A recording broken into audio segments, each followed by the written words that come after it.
Infection तो पूरी body में फैल चुका था, उनके कुछ बॉडी मूवमेंट भी नहीं थे। उन्होंने हमसे साइन करवा लिए थे, बोला था कि इनका सरवाइव करना बहुत मुश्किल है। बहन आप शांति जी की मैं उनकी पोती हूँ, मेरा उनकी नाम पोती? कलश है जी। तो आप बताएंगे क्या क्या क्या होता था, किस तरीके से प्रभु ने ये जिंदा काम इनके जीवन में किया? जी 20 साल से इनको दादी को अस्थमा था, मतलब बहुत ज़्यादा ही उनको प्रॉब्लम रहती थी अस्थमा की वजह से। जी। तो लास्ट दिसंबर में उनको फीवर आया, हम लोगों ने उनका ट्रीटमेंट करवाया डॉक्टर से, उनको मेडिसिन देते थे बट फीवर उतर ही नहीं रहा था।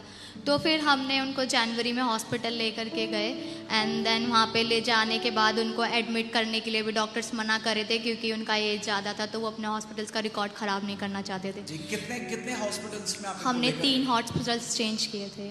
3 हॉस्पिटल्स आपने चेंज जी एंड लास्ट में हमने बत्रा हॉस्पिटल में इनको लेके के गए एंड वहाँ पे उनको एडमिट किया। एडमिट उनको डायरेक्ट आईसीयू में किया वहाँ पे एंड वहाँ पे फिर एडमिट होने के बाद में उनका कुछ बीपी बहुत ज़्यादा था और कुछ बॉडी मूवमेंट भी नहीं थे, तो उन्होंने बोला था कि इनका सरवाइव करना बहुत मुश्किल है। तो हम लोग बहुत टेंशन में आ गए थे कि अब हम क्या करें, है ना, बस हमारे पास परमेश्वर के अलावा कोई दूसरा ऑप्शन था नहीं। बट हमने वहाँ पे एडमिट करा एंड फिर उन्होंने हमें 3 आवर्स का टाइम दिया था कि 3 घंटे हम लोग इनको और आइसोलेशन में रखते हैं, अगर कुछ होता है तो ठीक है, नहीं तो फिर आप इन्हें ले जाइए। इनकी बॉडी में कुछ है नहीं क्योंकि लंग्स में पूरा पानी भर चुका था और वो पूरा स्टमक तक आके पूरा इन्फेक्शन फैल चुका था। फीवर था ही उनको और प्लस में अस्थमा, बीपी हाई हो गया, तो पूरा इनका सिचुएशन पूरा ख़राब हो चुका था। आप मुझे बता रहे थे डॉक्टर्स ने ये भी बोला था क्योंकि इनके लंग्स में जो पानी था जी। इनके पेट में जाके वो शरीर के सारे जो अंग थे उसे खराब कर रहा जी था। वो सारे इन्फेक्शन तो पूरी बॉडी में फैल चुका था उनके उस पानी की वजह से जो लंग्स में भरा था। जी और कोई उन्होंने आपसे कोई फॉर्म भी आप बता रहे थे कुछ? हाँ, उन्होंने जिस दिन हमने 15 जनवरी को इनको एडमिट किया तो रात में 8:30 बजे उन्होंने हमसे साइन करवा लिए थे कि ये नहीं बचेंगे करके, आप साइन करके हमको दे दीजिए ताकि अगर कुछ ऐसा होता है तो आगे फॉर्मेलिटीज़ की जाए, मतलब वो नहीं बचेंगे करके वाला उन्होंने सीधा हमको बोल दिया था। अच्छा, तो आपको बोल दिया गया था, एक नेगेटिव रिपोर्ट डॉक्टर ने आपको दे नेगेटिव दी थी। रिपोर्ट्स उन्होंने हमको दे दी थी। परिवार नेगेटिव रिपोर्ट डॉक्टर ने इनको दे दी थी, लेकिन परमेश्वर हर एक रिपोर्ट को बदलने वाला है।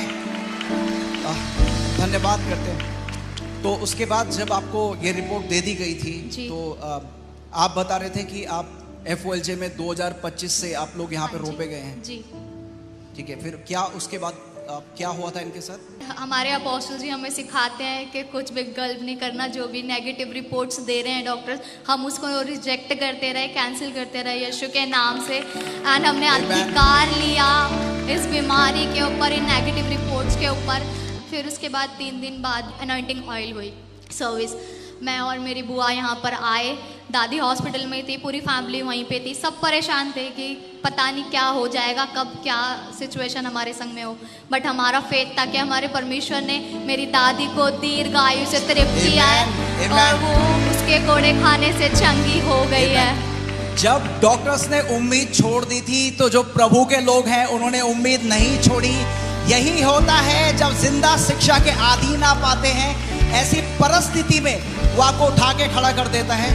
वो शिक्षाएं जो इनके अंदर जा रही थी, जो ये रोपे गए हैं, ये उसमें खड़े हो गए। तो उसके बाद जब आप लोग घोषणा करने लग गए इनके ऊपर, आप अनॉइंटिंग ऑयल की सर्विस में आप जी, हम यहाँ अनॉइंटिंग ऑयल की सर्विस में आए। यहाँ प्रेयर खत्म होने के बाद सीधा यहाँ से ऑयल लेके हम लोग हॉस्पिटल गए और इनको ऑयल लगाया और प्रेयर की और विश्वास किया कि वो चंगी हो गई हैं ऑयल लगाते ही। जी एंड आप मुझे बहन ये भी बता रहे थे इनकी मेमोरी उस टाइम पे चली गई थी। मेमोरी चली गई थी, किसी को भी नहीं पहचान रही थी, मम्मी पापा को, हम लोगों को, किसी को भी नहीं पहचान रही थी और इनको लग रहा था कि पता नहीं मुझे कहाँ लाकर डाल दिया है। डॉक्टर्स और नर्स को भी देख के गुस्सा करती थी, उसकी वजह से इनके हाथ पाँव बांध दिए थे कि क्योंकि ये उनको समझ ही नहीं आता कि मैं कहाँ हूँ, किस सिचुएशन में हूँ, मैं कौन हूँ, मेरे बच्चे कहाँ हैं, कुछ नहीं पता था उन्हें। तो इसीलिए डॉक्टर्स ने उन्हें हाथ पैर सब बांध दिया था क्योंकि ये मशीन्स निकाल के बस हॉस्पिटल से भागने को करती थी कि यहाँ से चली जाऊँ कि मैं कहाँ कौन हूँ। तो जब अनॉइंटिंग ऑयल आप लोगों ने विश्वास से इनको लगाया, उसके बाद रिपोर्ट्स चेंज होने लगी। हालेलुया।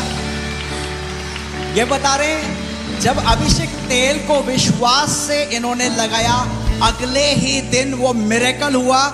इनके सारा जो लंग्स का पानी था वो निकल गया। जो मेमोरी चली गई थी, याददाश्त चली गई थी, अपने घर वालों को पहचान नहीं रही थी, वो याददाश्त इनकी वापस आ गई थी।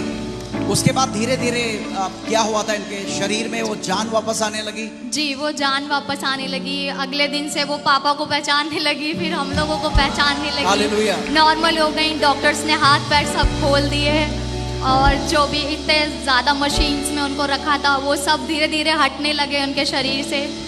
अब ये पूरी तरीके से कुछ चलती हैं, अपना काम सब बिल्कुल ठीक हो गई हैं, अपने आप चल के आज परमेश्वर की गवाही देने आई हैं। कितने, आप परिवार को बताइए, कितने दिन आईसीयू में थी ये 15 तारीख को हमने एडमिट किया था आईसीयू में। आईसीयू में 10 से 11 दिन तक रही थी और उसके बाद 3 दिन तक नॉर्मल वार्ड में रही। लगभग 15 दिन का ये सफ़र था उनका, जिसमें वो अपनी जिंदगी और मौत से जूझ रही थी, पर परमेश्वर हमारा भला पिता 11 दिन आईसीयू में रहने के बाद अगले दिन मिरेकल हुआ और ये पूरी तरीके से आईसीयू से बाहर आ गई। जिसको डॉक्टर्स ने बोल दिया था कि ये इनकी एज बहुत ज़्यादा है, मेडिसिन काम नहीं करेगी, मेडिकल साइंस के हिसाब से उन्होंने इन पे गिव अप कर दिया था। लेकिन धन्यवाद करते हैं प्रभु यीशु मसीह का, जो हर एक परिस्थिति से, मरी हुई परिस्थिति से निकाल के आपको ला सकता है। पिता का धन्यवाद करते हैं इस महान गवाही के लिए।